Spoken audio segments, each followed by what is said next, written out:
The first time I saw sparks flying out of a luxury electric SUV at 1 o'clock in the morning, I honestly thought somebody had crashed into a transformer. Then I heard a woman screaming in the middle of the street, and the second I recognized her voice, I knew exactly what had happened. The crazy thing is, none of it would have happened if she had just knocked on my front door and asked. My name is Ethan Cole, and for most of my adult life, I've been the kind of guy people forget is standing in the room. I'm an electrical systems engineer. Not the exciting kind you see in movies. Just a guy who spends his days solving problems, tracing faults, checking load calculations, and making sure expensive equipment doesn't suddenly decide to catch fire. I've always preferred machines over drama, because machines usually make sense. People don't. About 4 years ago, after a particularly nasty winter storm knocked out power across half our county, I got obsessed with the idea of energy independence. Not because I was preparing for the apocalypse or anything like that. I just liked the idea of knowing my home could take care of itself. So I started building what became my biggest personal project. Every weekend, every holiday, every evening after work, I chipped away at it. Solar panels on the roof. Backup panels on a detached workshop behind the house. Battery storage systems. Smart controllers. Custom monitoring software. The whole thing cost me more money than I cared to admit, but when it was finally finished, my house could run completely off-grid. The first time I flipped the transfer switch and watched the entire property run solely on power I had generated myself, I felt like a kid who had just built his first treehouse. It wasn't about saving money. It was about freedom. The neighborhood I lived in was quiet, the kind of place where people waved when they walked their dogs and complained about lawn care more seriously than national politics. Most of my neighbors were decent people. We weren't close friends, but we got along. Then there was Vanessa Drake. Vanessa lived 3 houses down. If you've ever met someone who treats a volunteer position like they're running a small country, you'll understand Vanessa immediately. She was president of the Homeowners Association.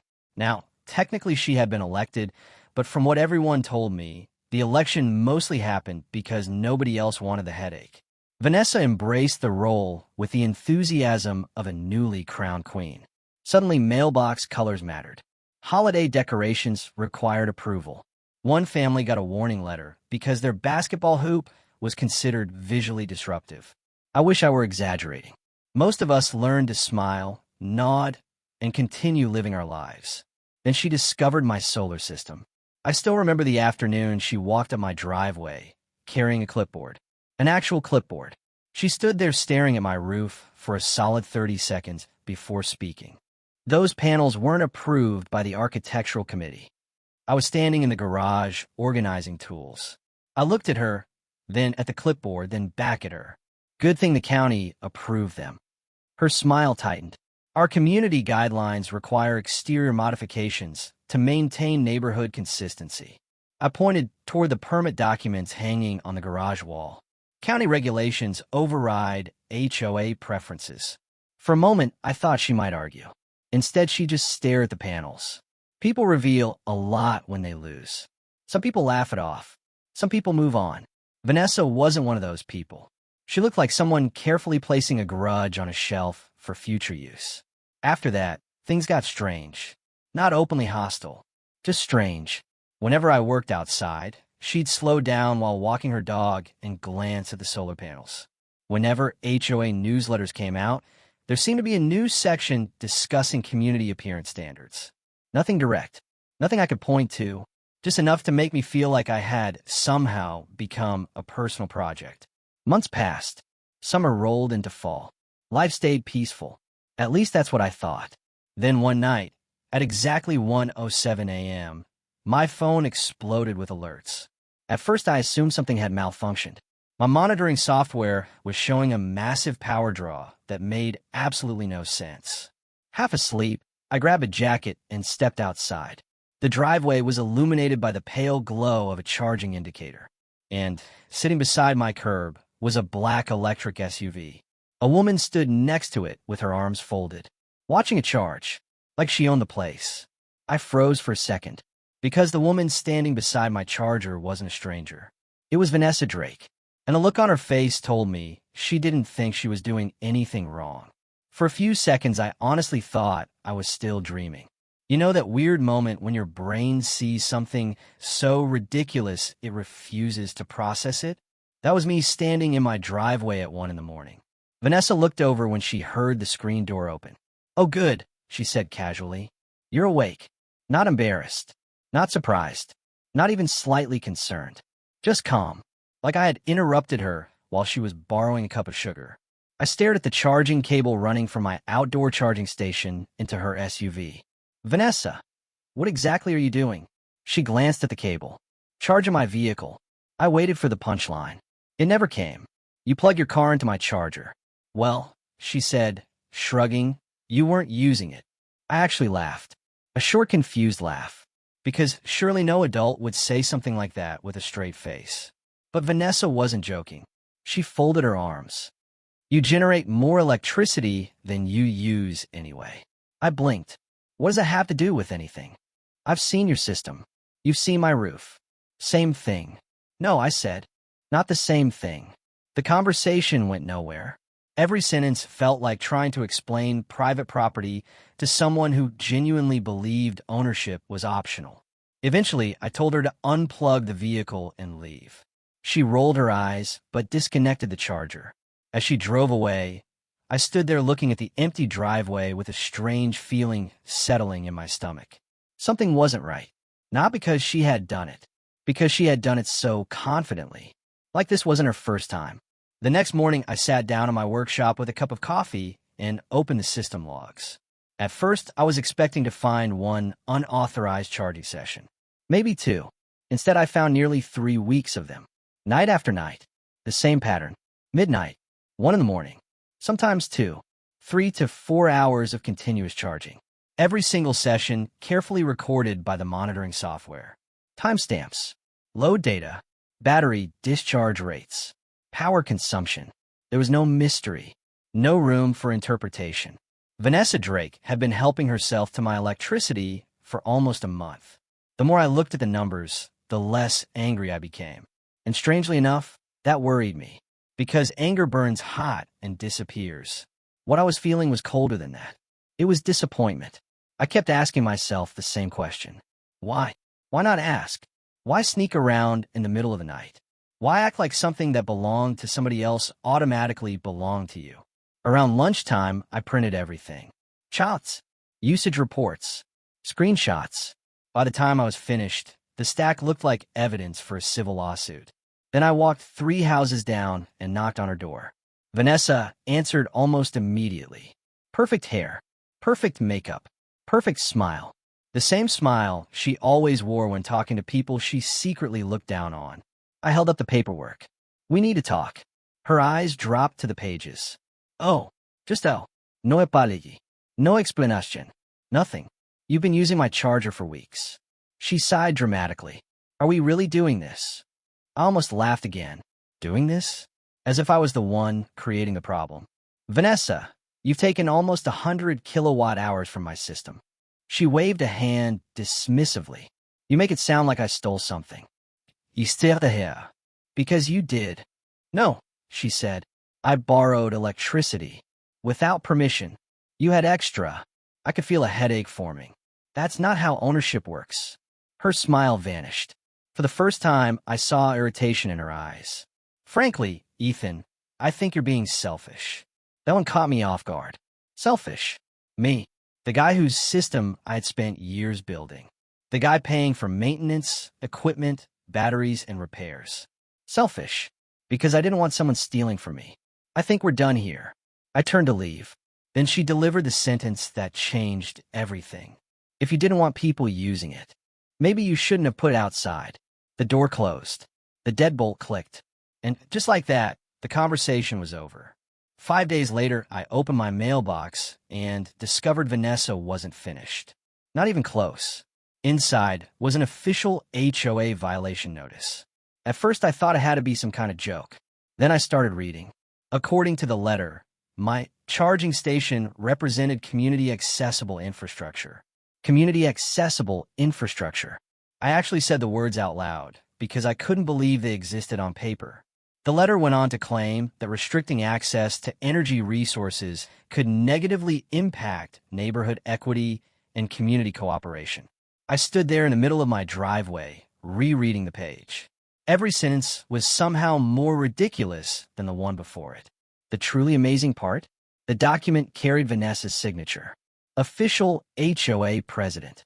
I laughed so hard my neighbor across the street asked if I was okay. That night, I called my friend Ryan. Ryan and I had worked together years earlier on an industrial automation project. He's one of those guys who treats every problem like an engineering challenge. The more absurd the problem, the happier he gets. I told him everything. The charger, the nighttime visits, the HOA letter, the community electricity nonsense. There was silence for several seconds. Then Ryan started laughing so hard I thought he might choke. "Oh man," he said eventually, "you're not going to believe this." "Believe what?" "I think your HOA president has officially lost her mind." "Helpful." "I'm serious." I leaned back in my chair. "So what would you do?" There was a pause. Then his voice changed. That was usually a bad sign. "You could install a protection system." I already knew that tone. The engineer tone. The one that appears right before somebody suggests something technically legal and morally questionable. "What kind of protection system?" "Simple. Build a decoy." I sat up. "A decoy? Make it look exactly like the original charger." I could practically hear the grin in his voice. "The real connection gets relocated somewhere secure. And the fake one? Let's just say unauthorized users receive immediate feedback." I laughed despite myself. "You make that sound incredibly suspicious." "That's because it is incredibly suspicious." For the next few minutes we talked through ideas. Nothing dangerous. Nothing intended to harm anyone. Just a system designed to instantly disconnect unauthorized loads and make it very clear that the charger wasn't available. By the time we hung up, an idea had begun forming. And the more I thought about it, the more reasonable it seemed. Because the truth was simple. Talking hadn't worked. Evidence hadn't worked. Logic definitely hadn't worked. Vanessa believed she was entitled to whatever she wanted. And people who believe that rarely stop because somebody asks nicely. Over the next 3 evenings, I worked in a garage. Soldering, programming, testing, refining. Outside, the neighborhood carried on as usual. Kids rode bicycles. Dogs barked. Neighbors watered lawns. Nobody had any idea a quiet little Cold War was taking place 3 houses apart. By Friday night, everything was ready. The real charging system had been moved inside the garage where only I could access it. Outside sat the replacement. Same housing, same cable, same appearance. The only difference was what happened after someone plugged into it. Just before midnight on Saturday, I sat in the workshop with a glass of iced tea and opened the security camera feed. Part of me wondered if maybe Vanessa had finally learned her lesson. Maybe she'd found a public charging station. Maybe common sense had won. Midnight passed. Nothing happened. 12:15. Still quiet. 12:30. The street remained empty. I started feeling a little foolish. Then, at exactly 12:42 a.m., headlights appeared at the far end of the neighborhood. And the moment I saw that black SUV turn onto my street, I knew 2 things. First, Vanessa Drake had learned absolutely nothing. And second, this story was about to become a whole lot bigger than stolen electricity. I watched the security feed as the SUV rolled slowly toward my driveway. No hesitation, no uncertainty, just confidence. The kind of confidence that comes from doing the same thing over and over without consequences. Vanessa parked beside the charger and stepped out wearing a gray hoodie and sweatpants. For a moment, she looked almost normal. Just another neighbor coming home late. Then she glanced around the street, noticed nobody was watching, and walked straight toward the charging station. The warning sign was impossible to miss. Private electrical system, unauthorized use. She stopped in front of it. Actually stopped. I remember leaning forward in my chair. Maybe this was it. Maybe she'd finally think better of it. Maybe she'd turn around and leave. Instead, she rolled her eyes. Actually rolled her eyes. Then she grabbed the cable and plugged it into her SUV. I sat back and shook my head. Some people don't learn from warnings. They learn from consequences. The system detected the connection instantly. 5 seconds. 8 seconds. 10. Then the driveway exploded with light. A sharp electrical crack echoed through the night. A burst of sparks shot from the connection point. Vanessa jumped backward so fast she nearly fell. The SUV went completely dark. Every exterior light shut off. The charging sequence died instantly. And then came the scream. Not a frightened scream. An angry scream. The kind people make when reality refuses to cooperate with them. I won't lie. I laughed. Not because she was hurt. She wasn't. The system had performed exactly as intended. The protection relay disconnected the load and triggered the shutdown sequence. Nothing more. Nothing less. But after weeks of entitlement, seeing her finally encounter a boundary she couldn't bulldoze felt strangely satisfying. I figured that would be the end of it. I was wrong. The next morning, somebody started pounding on my front door hard enough to rattle the windows. I already knew who it was. When I opened the door, Vanessa stood on my porch looking like she hadn't slept all night. Behind her stood two HOA board members. One was a retired accountant named Harold Benson. The other was a younger woman named Claire Foster. Both looked uncomfortable. Vanessa looked furious. "You sabotaged my vehicle." No good morning. No introduction. Just accusation. I glanced toward the street. Her SUV sat exactly where she'd left it. A tow truck hadn't even arrived yet. "Morning, Vanessa. This isn't funny." "No," I said. "It really isn't." Harold cleared his throat. "We just want to hear both sides." Vanessa pointed toward my driveway. "He installed a dangerous device." I nodded slowly. "And why were you using it?" Her mouth tightened. "That's irrelevant." "No," Claire said quietly. "I don't think it is." For the first time, Vanessa looked slightly nervous. I stepped back into the house and returned carrying a thick binder. I'd spent most of Friday organizing it, just in case. Something told me I might need it. Turns out I was right. I handed the binder to Harold. He opened it. The first page contained system logs. The second page contained charging records. The third contained security camera screenshots. Page after page. Date after date. Night after night. Vanessa's vehicle. My charger. My property. My electricity. Harold adjusted his glasses and continued reading. The deeper he got into the binder, the quieter he became. Finally, he looked up. "Vanessa." She crossed her arms. "What? Have you really been charging your vehicle here for 3 weeks?" The silence that followed was beautiful. Not because she couldn't answer, because she knew any answer would make her look bad. Claire leaned over and examined one of the photographs. "Oh, wow." That was all she said. Just 2 words. But somehow they landed harder than an entire speech. Vanessa recovered quickly. "He generated excess electricity." Harold blinked. "So, he wasn't using all of it." I watched Harold process that statement. You could practically hear the gears turning. Then he looked back at her. "That doesn't make it yours."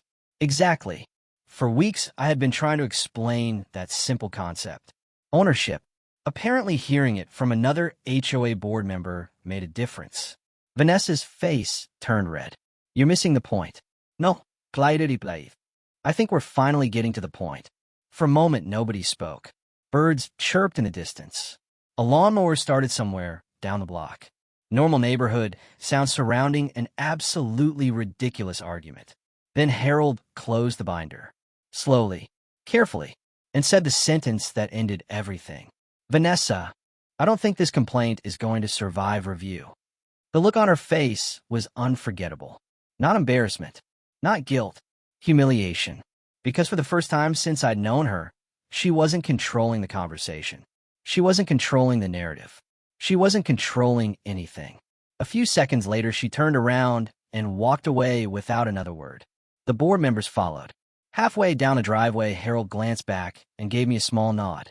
The kind of nod one professional gives another. The situation was over.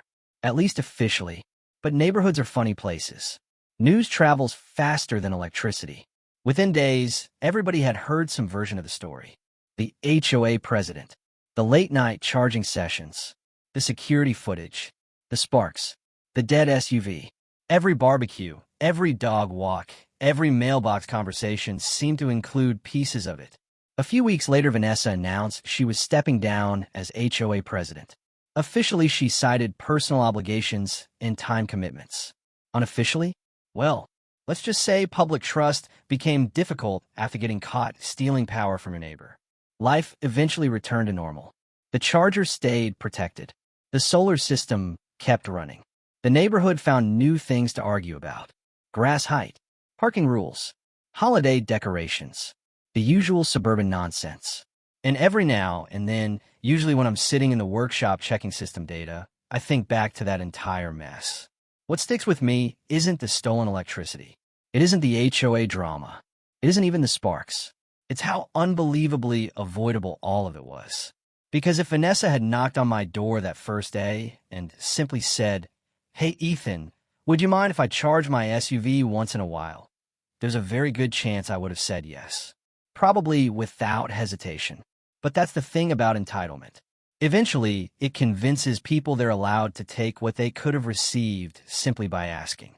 And that's where I still go back and forth. Part of me believes I was completely justified. Another part wonders if maybe I should have handled it differently. Maybe there was a better way. Maybe there wasn't. That's why I'm curious what you think. If you discovered a neighbor had been secretly using your property for weeks, would you have done the same thing? Would you have confronted them differently? Or do you think the moment someone repeatedly ignores boundaries, consequences become fair game? Drop your opinion in the comments below because I genuinely want to hear both sides of this one.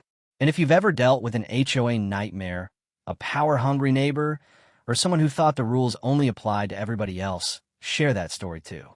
Trust me, after everything that happened with Vanessa Drake, I'm convinced reality can be far stranger than fiction. If you enjoyed this story, don't forget to like the video, subscribe to the channel, and turn on notifications so you don't miss the next unbelievable neighborhood conflict. And remember, sometimes the difference between asking and taking is a single decision. And sometimes that decision ends with sparks flying in the middle of the night.